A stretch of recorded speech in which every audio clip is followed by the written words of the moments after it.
I want to tonight go into Say's law of markets. We didn't completely finish the discussion of productionism versus consumptionism. Maybe there'll be some opportunity to go back to that, but I do want to start off with a discussion of Say's law. Say was an early 19th century French economist who was a popularizer of the ideas of Adam Smith in France. I have in parenthesis James Mill's law of markets. James Mill was an early 19th century British economist who, in my judgment, gave a sounder exposition than even Say. To understand what Say's law is all about, we have to begin by making a distinction between two concepts of demand. One is monetary demand, which we've been working with up to now. That can be understood as the amount of money spent to buy goods or services, the amount of money spent. That's the D in our equation. The price level equals D divided by S. That's monetary demand. Then there is a further concept, real demand, which is different than monetary demand. Real demand can be understood as the monetary demand adjusted for changes in the wage and price level. It's the monetary demand adjusted for changes in the wage and price level, or perhaps better still, it's the goods and services the monetary demand actually buys. The real demand is the goods and services you're actually able to buy by virtue of the money you spend. The goods and services, what you can actually obtain for the money you spend, that's the real demand. And there can be a profound difference between real demand and monetary demand to the extent that a smaller monetary demand at one point in time can very well represent a larger real demand than a larger monetary demand at another point in time. So it would be possible, for example, for today's 12 trillion of monetary demand to be a larger real demand, taking monetary demand today is equal roughly to current GDP. Today's monetary demand, as represented by today's GDP of 12 trillion, could very well turn out to be a larger real demand than some future monetary demand of 120 trillion if when the monetary demand got to be 120 trillion, prices had increased by more than tenfold. Imagine that some year in the future, maybe 25, 50 years from now, monetary GDP is up to 120 trillion, and by that time, prices are 20 times higher. Well, how much would 120 trillion buy compared to what today's 12 trillion buys if prices were 20 times higher? Depend on what? Pardon me? Real demand. Well, what would real demand be how much would you get for 120 trillion if prices were 20 times what they are today? Yes? One half. One half as much. The real demand would be half as great as it is today if prices were 20 times higher. So it's possible for a smaller monetary demand to represent a larger real demand than a larger monetary demand. It depends on prices. Another way to look at the same thing, it's not all that long since the Italian lira disappeared, but which represented a larger real demand? A million Italian lira or 1,000 US dollars? 1,000 US dollars. The lira had an exchange rate of, I think, about 1,600 or so to the dollar. $1,000 was the equivalent of 1,600,000 lira. So a mere million lira was worth less than $1,000. It would buy less represented a lesser real demand. So the number of monetary units that are spent, that does not signify anything about the height of real demand. To know real demand, you have to know not just the monetary demand, but also the price level. The monetary demand, the extent to which it's a real demand, depends on the price level. Now, according to productionism, which we spent a lot of time on last week, as I put it in point 3, there is no inherent limit to aggregate real demand. Aggregate real demand has no fixed limit. And we represented that by drawing an asymptotic demand curve.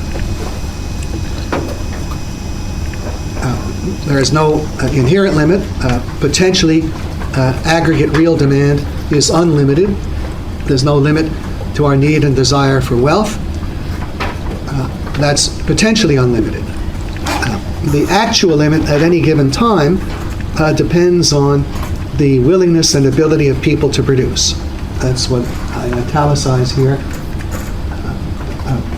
Real demand, while it has no inherent limit, no potential limit, its actual limit depends on the willingness and ability of people to produce.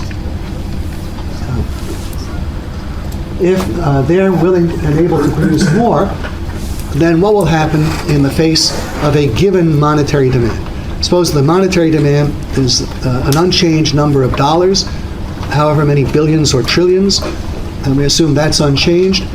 What will happen if and to the extent that people become able and willing to produce more, and this larger volume of output is sold for the same given expenditure of money? More value in the real demand. There'll be greater real demand, because what will be happening to prices? And you are, I'm sorry, I don't see your name, Dave. Okay, Mr. Davis, thank you. Prices would drop based on the extra production. Okay, prices would fall. And what would be the effect of that on the ability of the same aggregate expenditure to buy goods and services? You buy more to increase. You'd buy more. Now, we can illustrate this. I say, if people are able and willing to produce more, then given the monetary demand, the price level will drop and the real demand will be increased. The actual quantity of output demanded, is determined by the aggregate supply curve, which can be shown as a vertical line SS. And here we have it.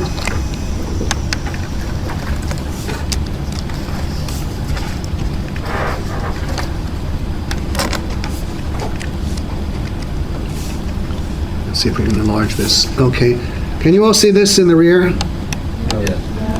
Okay, it's titled Productionism and Say's Law. Notice we've got the productionist aggregate demand curve, the same one we were looking at last time.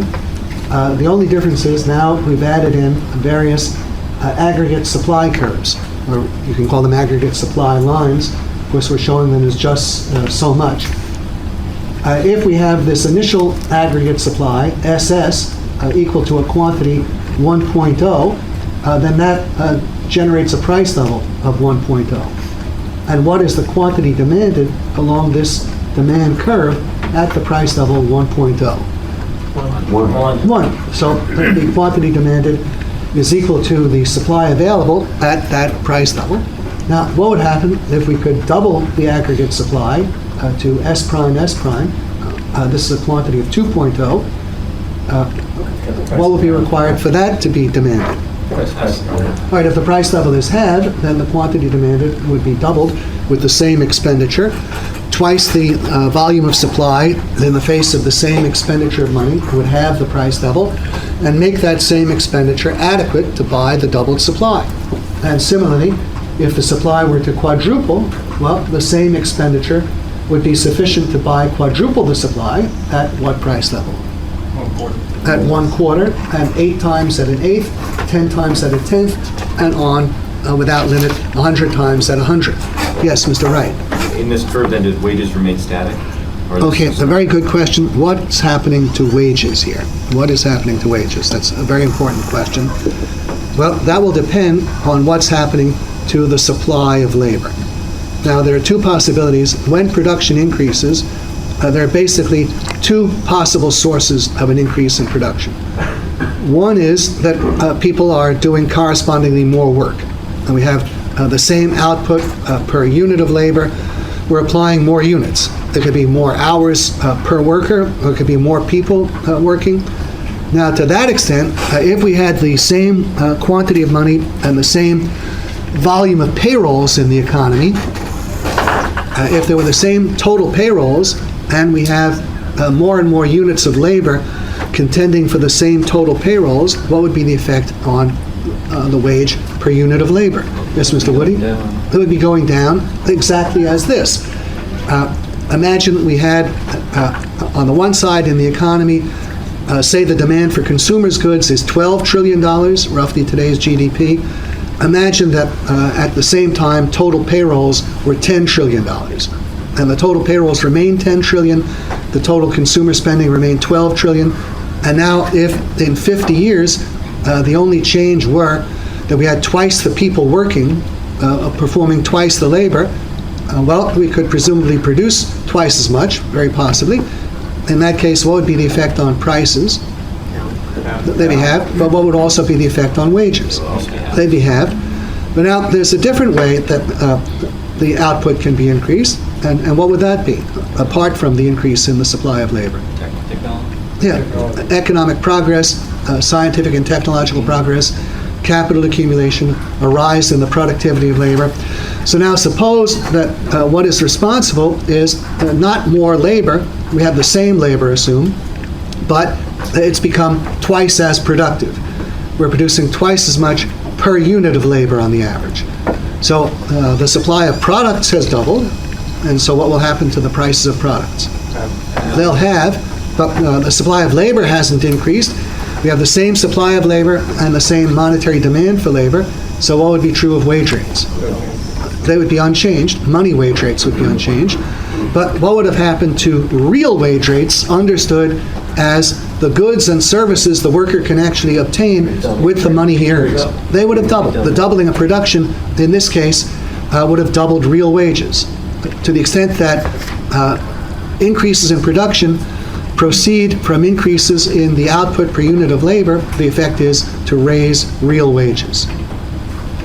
And the effect of any increase in production, whether it's from more output per worker or from more workers, either way, it will increase the real demand for output. Now, let's look at a couple of implications of Say's law, which we actually have here. You can understand the meaning of Say's law. Notice what is determining where real demand actually is at any given point, at any given time. What is it that puts real demand here, then puts it here, then here, then here, then here? It's supply. What is determining real demand is supply. Aggregate real demand is being determined by aggregate supply.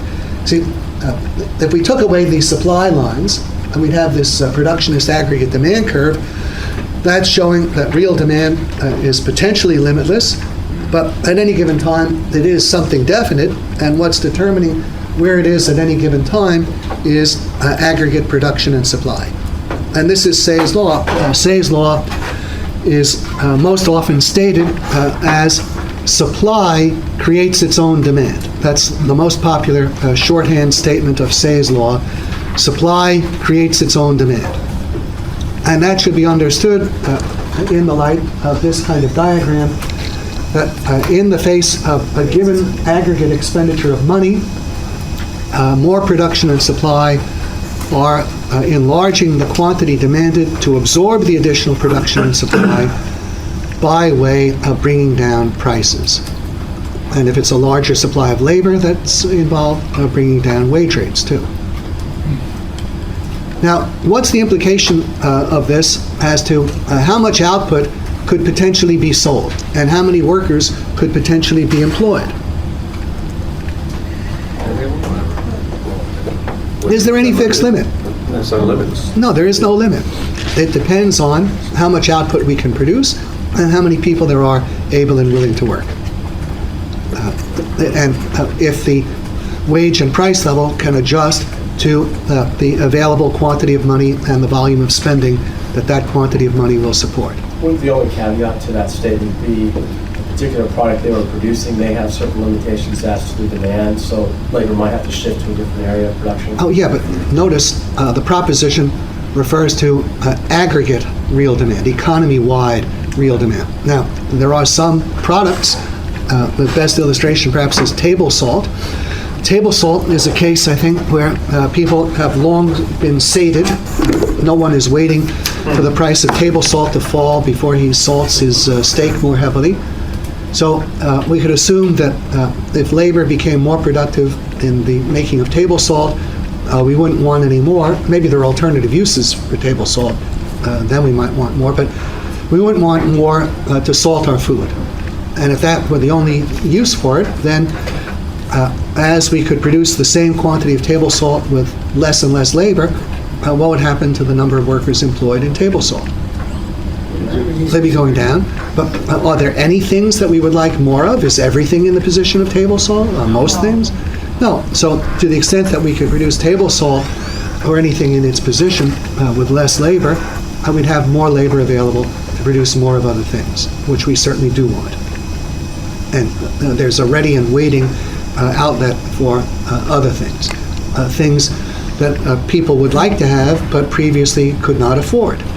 So just think of all of the things we'd like to have but can't afford. Well, what do we need to be able to afford them?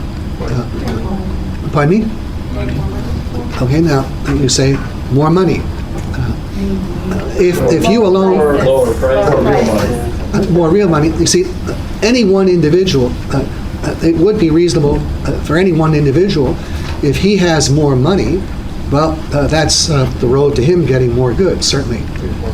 But if we had the same production, and if there's the same total supply available, and one individual is spending more money, what is implied about the goods and services remaining to others? More. There's a chain. That would be that much less. And if we had the same output being produced and sold, but more money is spent to buy it, what's the effect on prices? There would be higher prices.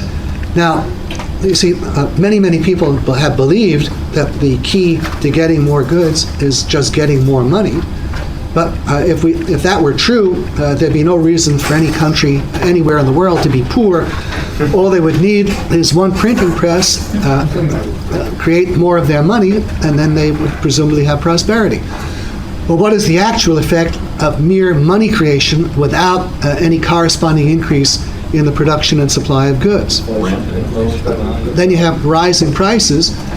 If you think in terms of our price level formula, the price level equals the aggregate monetary demand divided by the supply. If we double the quantity of money and volume of spending while the supply remains the same, what happens to prices? If we double the spending to buy the same quantity of goods, what would happen to prices? Go up. They would go up how much? They would double. Well, now, if there's twice the expenditure and you have to pay twice the prices, would such an increased monetary demand represent an increased real demand? No, it would not. There would not be any additional real demand accompanying merely an increase in monetary demand. And this is a point I wanted to make very soon. So let's jump there, since that's where we are. This is point 7.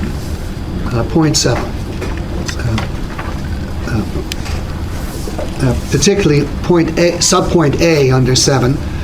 More monetary demand without more supply just means higher prices, and thus no additional real demand. More monetary demand by itself is not sufficient to create more real demand. If all we have is more monetary demand, we'll just have higher prices, and the larger expenditure will not buy any more than the smaller expenditure. So more money is really not the fundamental answer to more real demand. It's fallacious at the level of the economy as a whole. What does it take so that when there is more money in spending, for prices not to go up as much as the volume of spending, with the result that the larger spending becomes enabled to buy more than the smaller spending did? They have to have more production. To take the simplest case, what would be required so that double the money and double the spending would succeed in becoming a doubled real demand? We'd have to have double the volume of production. If we had that, if there's twice the spending to buy now twice the goods, what would be the effect on the price level? It would be the same, would be unchanged. So 2 times the spending at the same prices, that will be a doubled real demand. But what is it that allows the price level to be unchanged when spending doubles? What makes it possible for the price level to be unchanged when spending doubles? That production must double. If production doubles, then double the spending can represent double the real demand. But notice, for more money and spending ever to represent more real demand, it's necessary, it's essential that they be accompanied by correspondingly more production and supply. If they're not, if there's no increase in production and supply, there's no increase in real demand. So a way to put this is, as I say it in point B, it takes more supply. It requires more supply to make a larger monetary demand into a larger real demand. Thus, more supply is necessary for the creation of more real demand. More monetary demand by itself is not sufficient. It wouldn't do the job. If that were all that were present, there'd be no increase in real demand emanating from more monetary demand. Only to the extent that it's accompanied by more production and supply can a larger monetary demand ever represent a larger real demand. But notice further, and this is point C, but it doesn't take more monetary demand. It doesn't take more monetary demand to create a larger real demand. More supply will do it by itself with the same monetary demand by way of reducing prices. And if it's a larger supply of labor that's in question, wage rates. So if we have more production and supply, we can have more real demand with or without more money. But if all we have is more money, we won't have more real demand. It's more production and supply that are the essential element in greater real demand, not more money.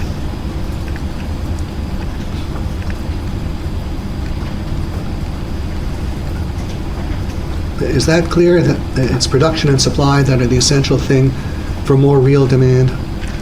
That if they're present, then a greater monetary demand will be a greater real demand because prices will not rise to the same extent as the volume of spending. But if more monetary demand isn't present, there'll still be a greater real demand through a fall in prices. It's more production and supply that are the essential element in more real demand. And I say here in the concluding paragraph, thus more supply is both necessary and sufficient for the creation of real demand, more real demand. That's all you need, is more production and supply. You'll have more real demand, with or without more monetary demand. So supply, not more money, is what counts for real demand. More money is neither necessary nor sufficient. Only more supply creates more real demand. Okay. Now, let me try to zero in on what Say's law refers to. I have this point, the reference of Say's law. What is it pertaining to? And I say there are 2 elements I stress.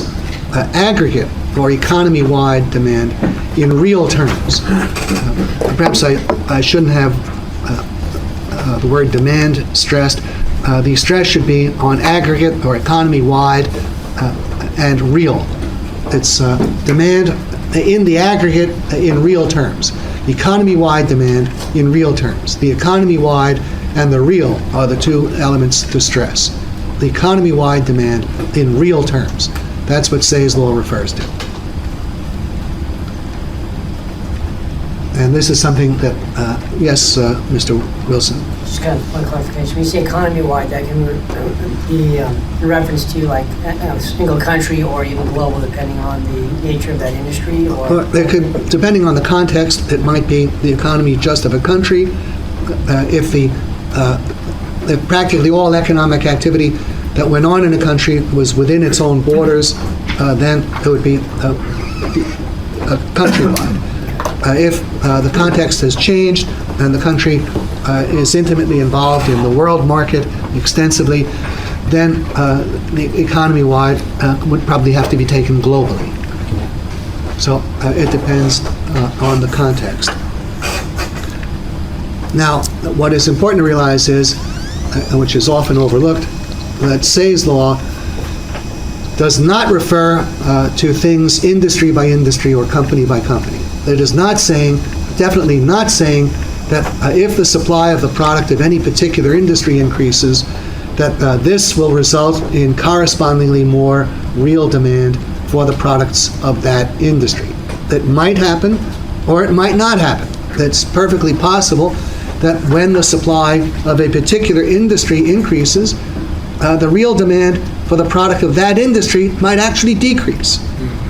But what Say's law refers to is the effect of the larger supply of the product of an industry on real demand in the economy as a whole. Larger supply on demand in the economy as a whole. Can you think of examples? Yeah, I'll be giving you examples. We'll see that very, very shortly. We'll be dealing with a case in which a particular industry produces more. The real demand for its product actually declines. Yet, at the same time, economy-wide real demand increases. And what actually is brought out in such a case, as I put it at the end of this paragraph, is that the larger supply of the product itself is what constitutes the larger real demand in the economy as a whole. It's the larger supply of the product itself that constitutes the larger real demand in the economy as a whole. Now, we need to concretize this, and this is what point C is all about, the confirmation of Say's law by cases apparently contradicting it. And I refer to the potato example, first in barter, then in money. Now here we are, I picked potatoes because potatoes are a good that in every significant country, virtually everybody has all of the potatoes he'd like to have. People are not particularly eager to get more potatoes. Now, let's assume the supply of potatoes were to double.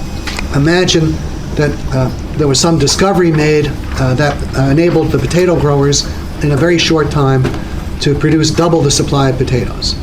But we're not keen to have double the supply of potatoes. The use for the extra supply might end up being just to feed pigs or something of that kind.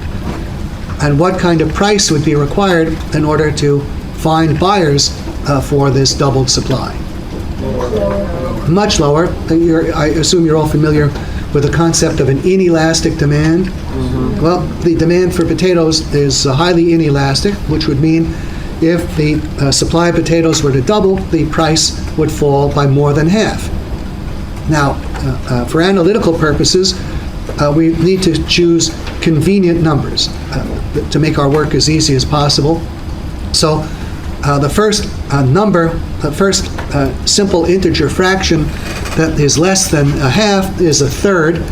So if we assume that when the supply of potatoes doubles, the price will fall to a third, well, what's that imply about expenditure on potatoes? If there's twice the supply of potatoes that are sold at 1/3 the price, what's the answer to the higher mathematical problem? 2 times 1/3. 2/3. So that's the revenue of the potato growers. They take in less revenue. And let's initially develop this in the context of a barter economy where it's goods exchanging against goods. In the barter economy, the potato growers would be bringing their potatoes to market. They would trade some of the bushels for eggs, other bushels for shoes, other bushels for iron nails, on and on and on. And now we've got the potato growers coming to market with twice the quantity of potatoes. And what's fallen is the exchange ratios in barter. So it used to be perhaps that a bushel of potatoes would exchange for 12 eggs. Now a bushel of potatoes exchanges for 4 eggs, 1/3 the barter price. A bushel of potatoes previously exchanged for 3 yards of cloth. Now it exchanges for 1 yard of cloth, and on, 1/3. All right, what would be implied about the physical volume of goods being given to the potato growers in exchange for their doubled supply of potatoes? How much less? 1/3 less. It would be 2/3 of what it used to be. Yes, Mr. Whitesides. And so you're not factoring in government subsidies. You're just saying in a free market, right? Yeah, we'll make it as uncomplicated as possible. Right. So we can put aside things like subsidies. Here we are. We simply have twice the output of potatoes, and the barter price falls to 1/3. So what is the situation of the potato growers? They lose money. They're taking in less than before. Now, the reason I bring this case up is here are the potato growers. They've doubled their supply, right? Right. And Say's law is maintaining that when the supply increases, that's what brings about an increase in demand. Supply creates its own demand. Well, the potato growers, if they didn't pay careful attention to what Say's law actually meant, they would think, here they are, they are offering 2 bushels of potatoes. They used to get 3 units of other goods for, let this represent a bushel of potatoes. They used to get 3 units of other goods for their 1 bushel of potatoes. Now they're getting 1 unit for 1 bushel. They also have a second bushel, so they take in 2 units. Notice the other goods demand for potatoes. The demand for potatoes in terms of goods other than potatoes, it used to be 3 units. Now it's 2, right? So from the perspective of the potato growers, it would appear, here we are, we've got more supply. What's happened to the damn demand? It's supposed to be more, but it's less, right? Now, this is an apparent contradiction if you're forgetting the context, if you're ignoring the fact that Say's law is not about the individual industry, it's about the economy as a whole. And even though the real demand for potatoes has fallen from 3 to 2, accompanying the doubling of the supply, real demand in the economy as a whole will increase to precisely the same extent as the increase in the supply of potatoes. Now, how does that work? Well, here we are, the producers of goods other than potatoes, they're no longer giving this unit to the potato growers. So the egg producer has 4 eggs left over. The cloth producer has a yard of cloth left over, and on, case by case. What are these producers doing with the goods they no longer have to give to the potato growers? They exchange them among themselves. So there is a reduced demand in terms of goods other than potatoes for potatoes, but what has happened to the demand for things other than potatoes in terms of things other than potatoes? It's gone up. There's 1 less for potatoes, 1 more for things other than potatoes, okay? Now, the kicker is, what has happened to the demand for things other than potatoes in terms of potatoes? In a barter economy, when the potato growers go shopping, what is the currency that they're using to obtain the things that they want? Potatoes. And what has happened to the volume of potatoes that they're offering in exchange for things other than potatoes? They're offering twice the potatoes. So there are 3 components of demand involved here. There's the other goods demand for potatoes. The other goods demand for potatoes. And this is what I've got up here in Table 13.1. The other goods demand for potatoes is down by 1/3. The other goods demand for other goods is up by an equivalent amount, as the customers of the potato growers use their savings from the purchase of potatoes in exchange with one another. So to this extent, what has happened? If we look simply at elements 1 and 2, where are we in terms of economy-wide aggregate demand? It's unchanged. There's a drop for the potato growers, an equivalent increase for the producers of things other than potatoes.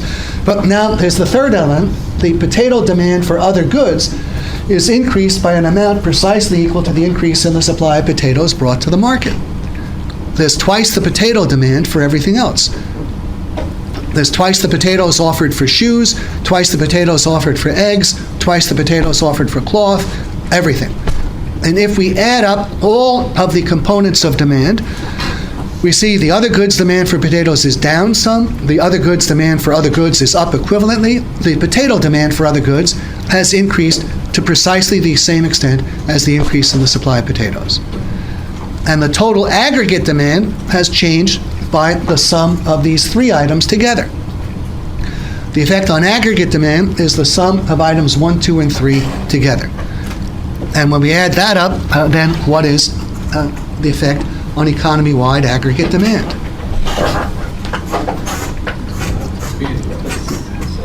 It's increased. You say it's the same? It's increased to the extent of the increase in the supply of potatoes. Now, we will come to the exact same result when we go over the case in terms of a monetary economy. Now, we'll drop the assumption of barter and assume everyone is selling his goods or services for money. So here are the potato growers. They come to market, and they've got twice the supply of potatoes. And we'll assume that the money price of potatoes drops to 1/3. The money price of potatoes is going to be 1/3 of what it used to be.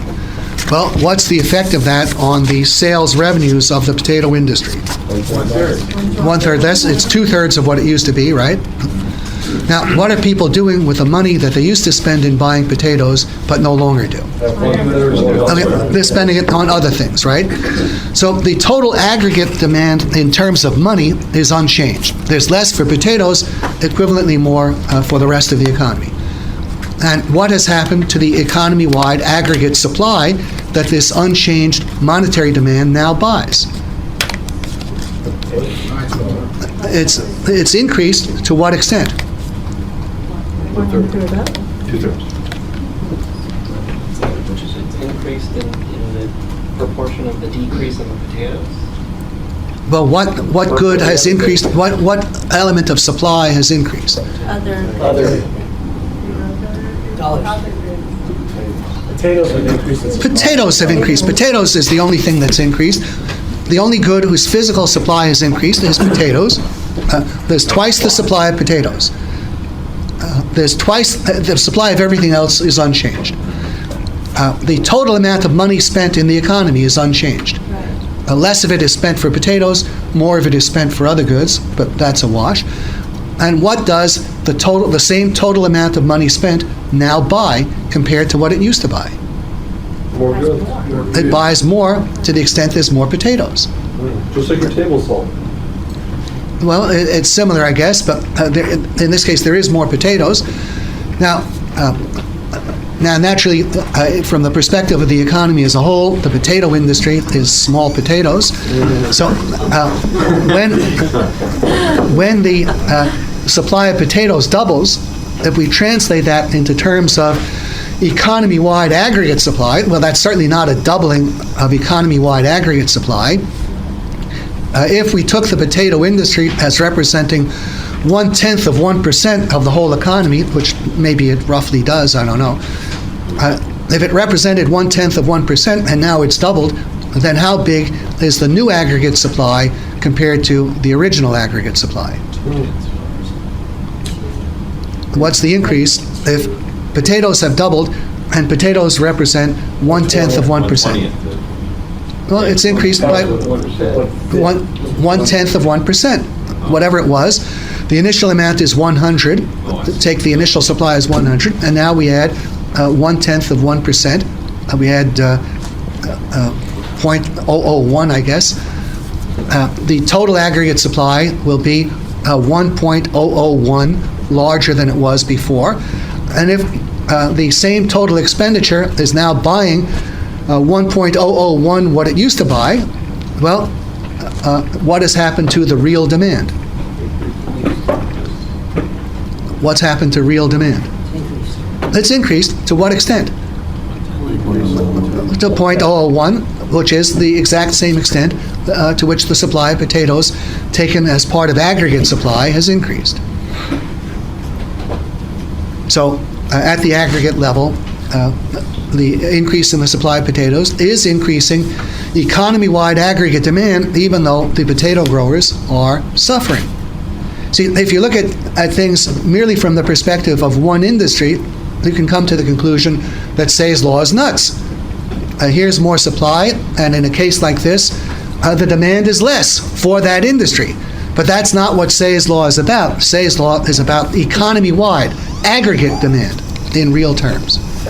And when you keep that in mind, then aggregate demand has indeed increased to the exact same extent as the increase in supply. And this is always the case with respect to aggregate real demand. And I think perhaps it's easiest to grasp in the conditions of barter. If we were exchanging goods for goods, what would be required to increase demand? What would be required so that the people you were dealing with, who were trading for your goods, were offering more to you? What would have to be going on for the average seller to be receiving more from other producers? Less production on your end.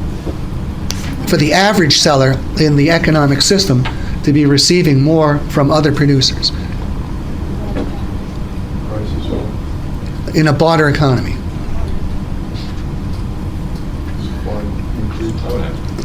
Pardon me? Supply would have to increase. Supply would have to increase. I think Mr. Sweeney was coming to that too. So you just think in order for the producers of shoes to be taking in more eggs, wheat, cloth, nails, whatever, and the producers of everything, pretty much, to be taking in more of everything, what has to be going on? There has to be more of those things too. More of those things have to be produced. More things have to be produced. In a barter economy, the way things are acquired in exchange is by offering products. And in order to have more aggregate demand, you need to have more production and supply. Well, that is true in a monetary economy too, in terms of real demand. I'm not sure I follow that completely. Maybe you can explain it a different way. I think in terms of supply and demand, as far as if there's less supply, then the demand for that product is higher. If there's less supply, the dollar value for that product is higher. If there is less supply of a particular product, it may be sometimes that the total dollar value will be higher. And that's the case in the potato example, right? Suppose we just reversed it. Suppose we started off, the potato growers are producing their larger production, and they're taking in 2 units of money where they used to take in 3. What would be the effect if they now went back to their earlier production of just 1 unit? Then they'd be taking in 3 units of money, right? But that would be an increase in the monetary demand for potatoes, right? Okay, but what would it imply about the monetary demand for things other than potatoes? Reduces. It'll go down. All right, and how much would the same total monetary demand across the whole economy now be buying? It would be buying less to the extent there were less potatoes.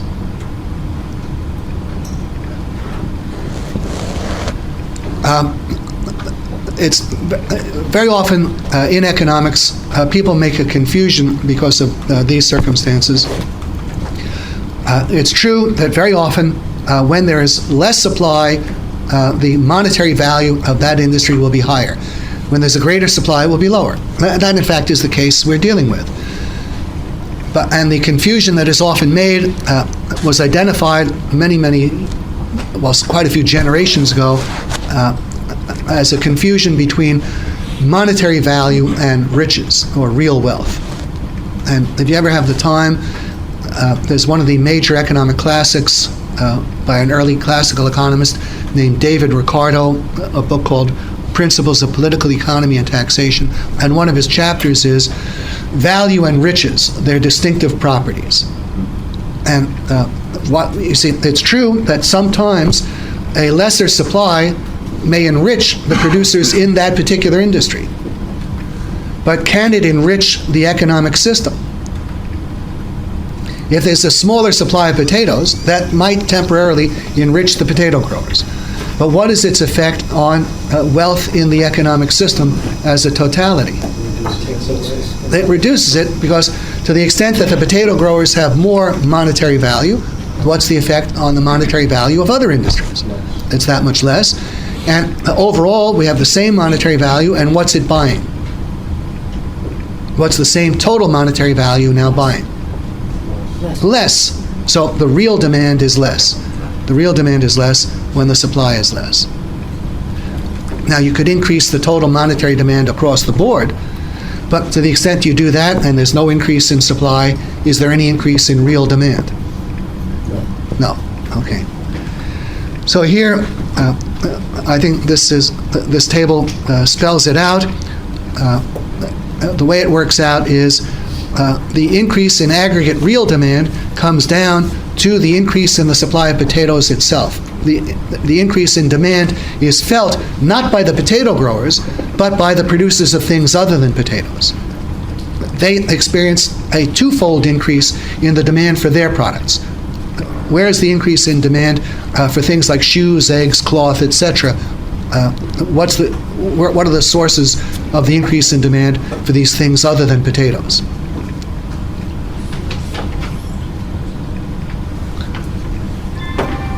There's two elements to the increase in their demand. Pardon me? I'm sorry? Well, in a certain sense, but more specifically. The other goods? Yes? The other goods? Such as shoes? Okay, the producers of things other than potatoes are benefiting from the reduction in the demand for potatoes in terms of other goods. They're getting what used to go to the potato growers. That's one element.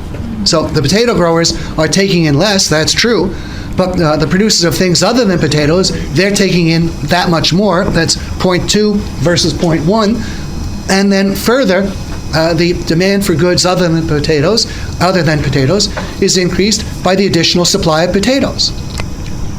So the demand for things other than potatoes goes up for two causes.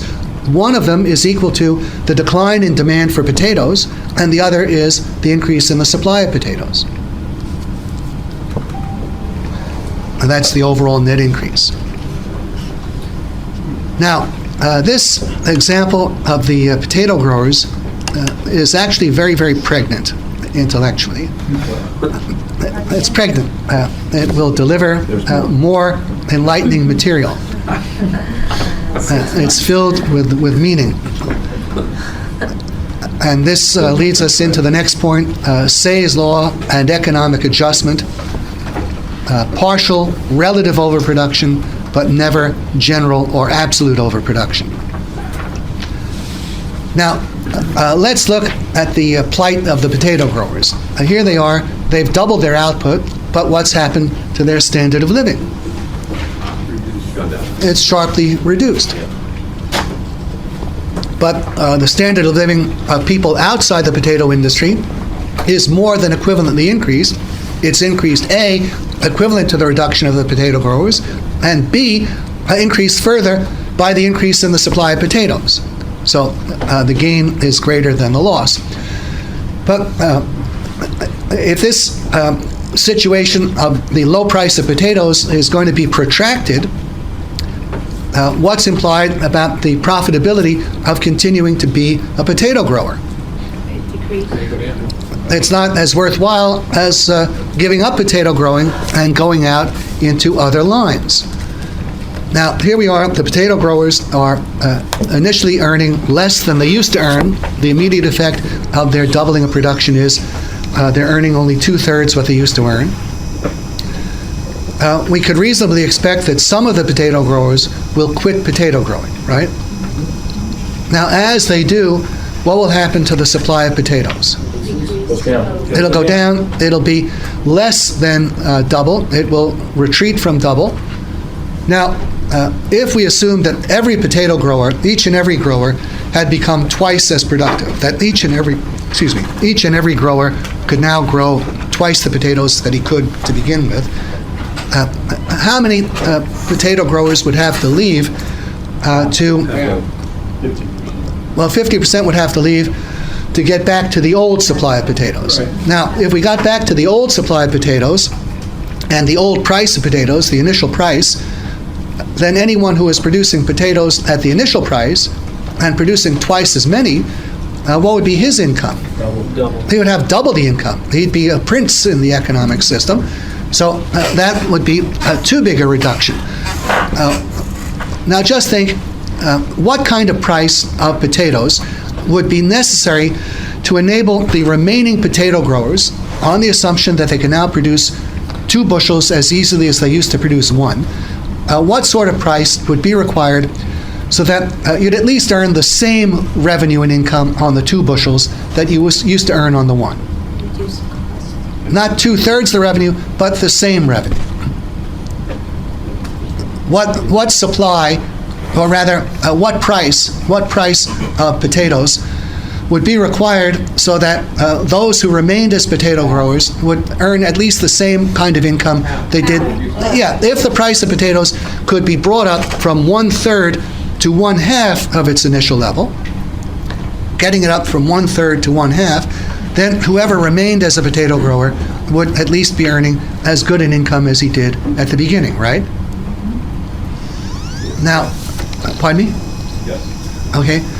Well, is there some supply of potatoes that is less than double, but more than the initial supply that should produce a price of 1/2?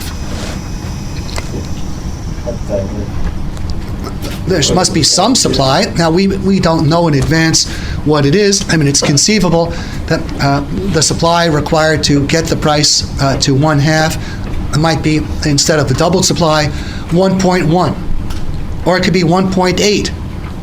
Now, in order to make our mental work as easy as possible, we'll pick an easier number to work with. We'll assume 1.5.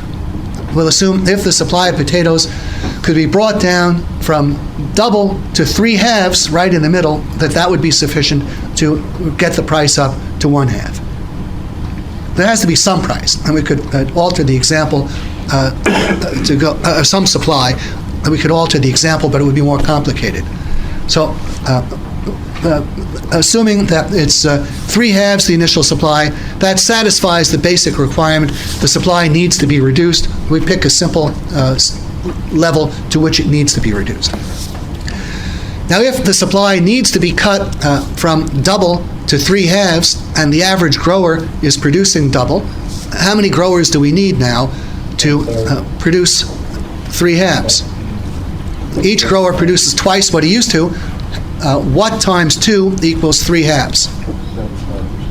75%, 3/4. 2 times 3/4, that's 6/4, that's 1.5. So 3/4 the growers will now serve to produce 3/2 the supply. And when 3/2 the supply is produced, then what's the income of the average grower? The same as it was to begin with. And 1/4 of the growers have left. They've fanned out through the rest of the economic system. No one may know exactly where each of them has gone, but they are around in different locations.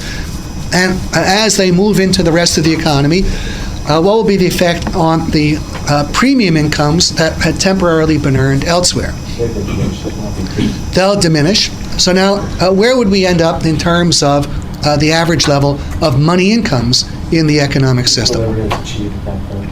I'm sorry? An equilibrium is achieved at that point. There's an equilibrium, and the equilibrium, I think, is implied at a level of money income that's no different than it was at the very beginning. The average member of the economy would be earning the same amount of money he did before. Initially, or temporarily, people outside of potato growing earned somewhat of a premium. People in potato growing were suffering terribly. Now they're no longer suffering. They've worked their way back up. The premiums are eliminated. So the potato growers are back up.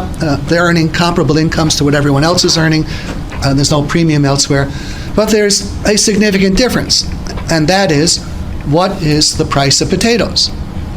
Half what it was. It's half of what it was initially.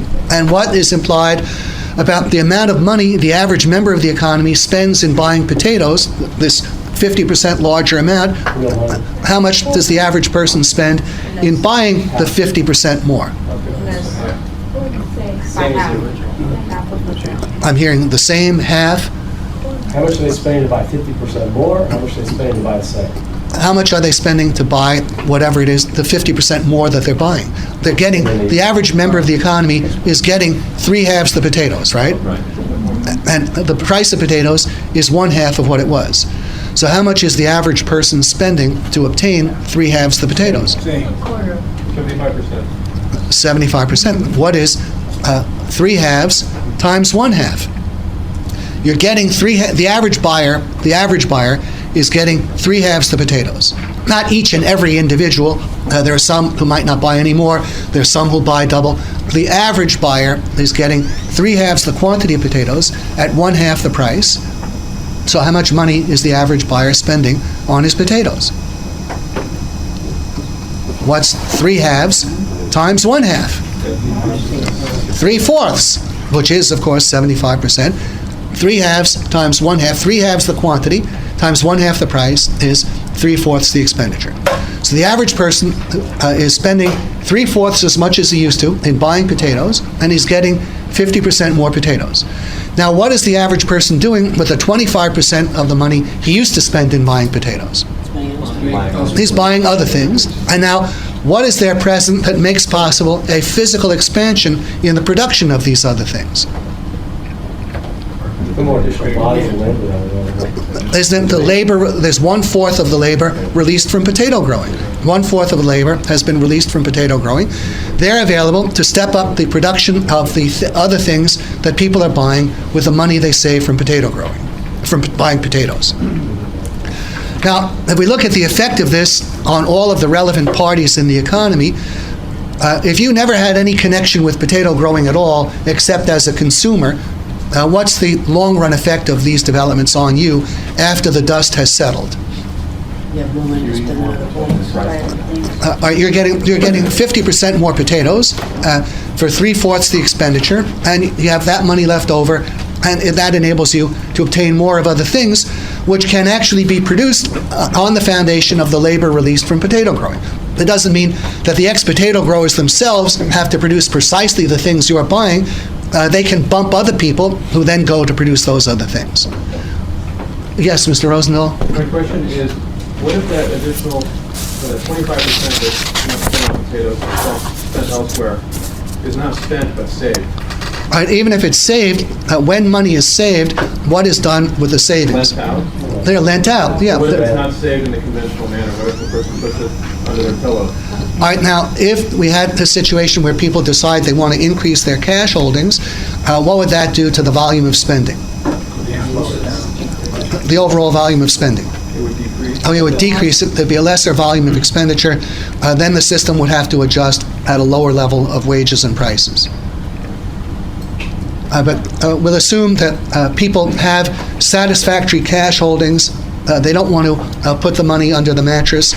They are prepared to spend as much as before, but they'll just spend it in different lines. I think that's the much more reasonable assumption. So now, in this way, we've seen that the great body of people who were only related to potatoes as consumers, they have a clear benefit. Even after the dust has settled, they're getting more potatoes for a lesser expenditure, which permits them also to get more of other things that are produced on the foundation of labor released from potato growing. All right, what's the situation with respect to people who used to be potato growers and who had to get out of potato growing and fan out into the rest of the economy?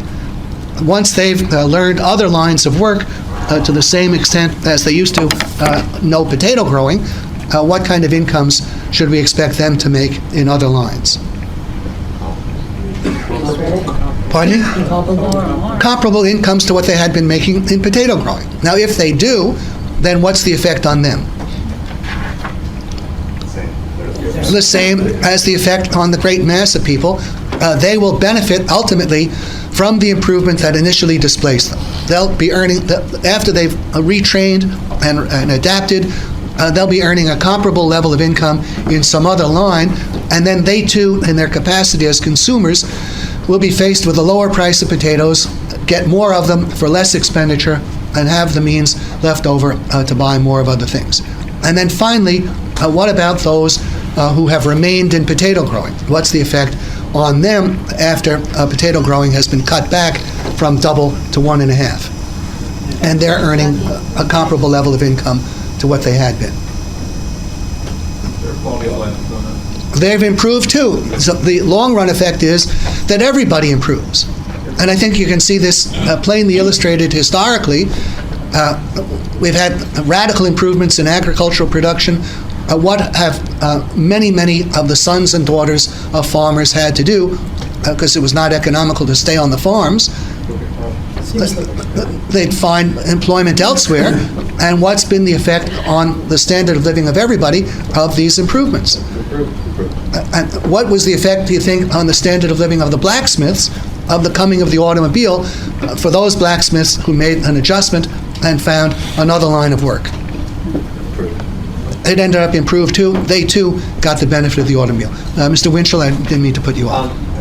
In your example, there's 25% more potatoes available for half the price. 50% more. Oh, 50%. Yeah. But what happens if somebody doesn't want to buy more potatoes? Now, everybody's on the low cholesterol diets, and they decide, Okay. potatoes for me. All right, So- then the price would drop more steeply. Then conceivably, we could have a duplication of the table salt case. Change the example. Imagine that the productivity of labor in the production of table salt doubled, and we don't want any more table salt. Well, how would things end up in that case? We'd have half the number of people producing the same quantity of table salt, and they'd fan out through the rest of the economy. What would be the effect on total production and on real demand? So then more people just leave the potato industry and go into other industries. Yeah, if we didn't want any more potatoes, then you'd have to have a bigger drop. And even perhaps to the point where we end up with just the same quantity of potatoes. But then there's still a gain. We get more output in other lines. And those who remain, once you get down to just half the producers, they would earn the same level of incomes they used to earn, and in their capacity as consumers, they'd be getting the same salt more easily, and they'd have the ability to buy more of other things too. The flip Yes. side of that is you now have potato growers that are also skilled in another trade. That they have to learn So something, you- yeah. so you have really improved their way of life, because if the new trade that they're in starts to fall, they could take a look at the potato growing and say, do I want to get back in? Look Well, at that, or conceivably- maybe retrain again. Well, they'd have to retrain again. Now, the retraining issue will be different for different people. There are different periods of retraining. I think you need to look at it at least three broad levels. The level of unskilled labor. How long does it take to learn a typical unskilled job? Not long. Inconsequential. Maybe weeks, sometimes days or hours. So that's not an extensive retraining period. The unskilled workers, really, if you had a fully free labor market, they need have virtually no short-run loss. If it's skilled workers and you have a kind of skill that took us several years to acquire, well then, to acquire the same degree of skill in another line might take you that long before you'd earn a comparable level of income. And there would be many cases where people wouldn't earn a comparable level of income, and they'd be thereafter working at a lower level. So they might be set back for a very long time, or maybe for the rest of their lives. A more extreme case is someone who loses an invested fortune. Suppose you had $1 million invested in 1900 in a buggy whip factory, and you lose that. But I think it's generally much more difficult to re-earn a fortune than it is to acquire another job skill. And if you want to ask, what's the effect in such cases where people will never make it back, I would say even then, if you take the real long view, they don't have a legitimate complaint. Just think of the effects of this process of improving production going back over a long period of time. What is it that enables any of us to have the kind of standard of living that we now have? What is it the reflection of looking back over many, many years? A continual improvement, right? And these improvements were disturbing to different people at different times. And so each of us is the beneficiary of generations of massive improvements and economic competition. Now, the effect of this on our standard of living is to have elevated it enormously.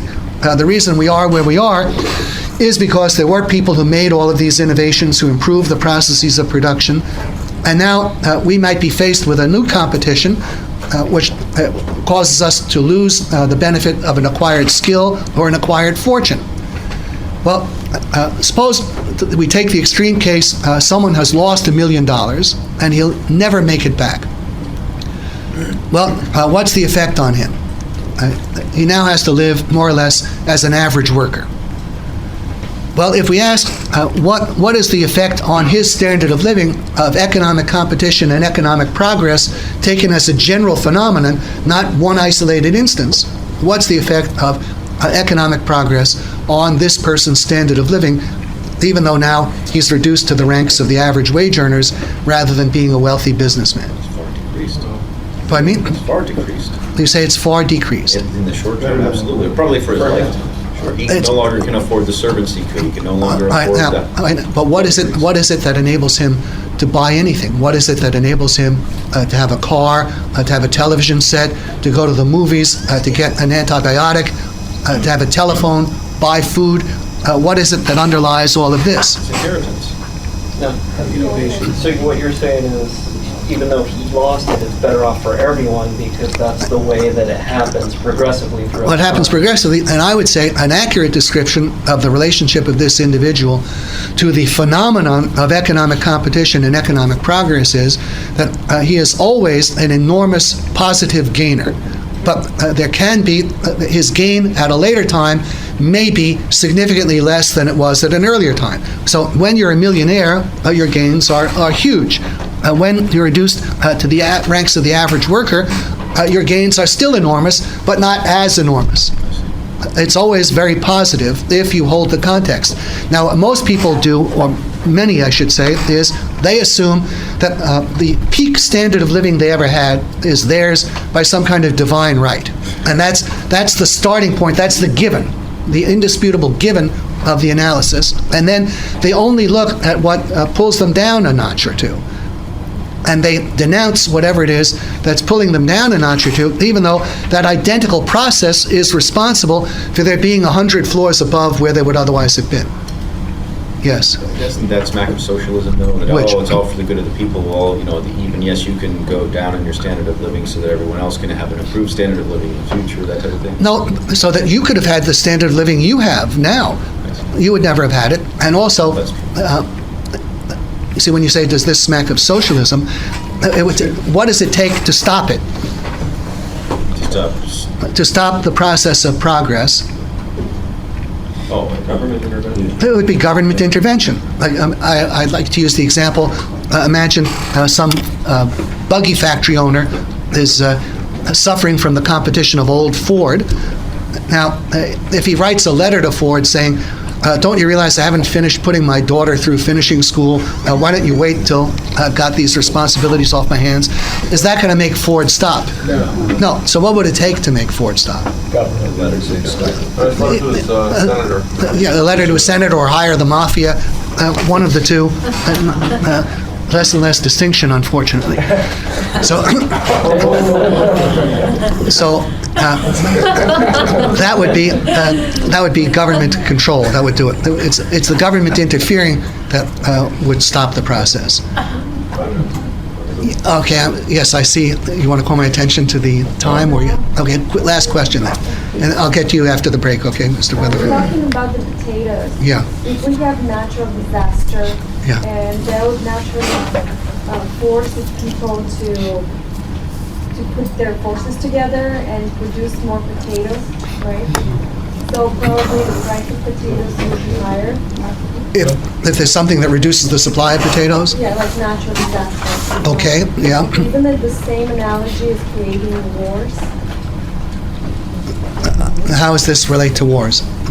that, for example, an economy would want to create a war so it can destroy something and rebuild it after. The artificial need to rebuild things. No, there are people who believe that, but that's a fallacy. We don't gain from a process of destruction. That's the consumptionist idea. The consumptionists think we have a shortage of needs, that we don't need or desire enough. We only need or desire some fixed given amount, and a good war will add a new source of need. But our needs and desires for wealth have no limit. So the last thing that we need is artificial need creation. We don't need that. If you have a war, it's just detracting from your ability to produce other things. You don't grow prosperous by a war. You're always impoverished by war, or at least made less rich, which is not to say a country should never have a war. Sometimes it's necessary to the existence of the country and any kind of freedom, but it's always at a great expense. It's never a source of prosperity. Okay, Mr. Weatherford, then we got a break. Any one event, such as a natural disaster that wipes out potato crops, Yeah. wouldn't the first reaction actually be substitution? Well, for the time being, if there's no potatoes around, or very few, to that extent, there must be substitution. But then, to the extent there's a higher price, that could be expected to stimulate production the following year. Yeah. Okay, let's take a break at our proper time, and then we'll resume.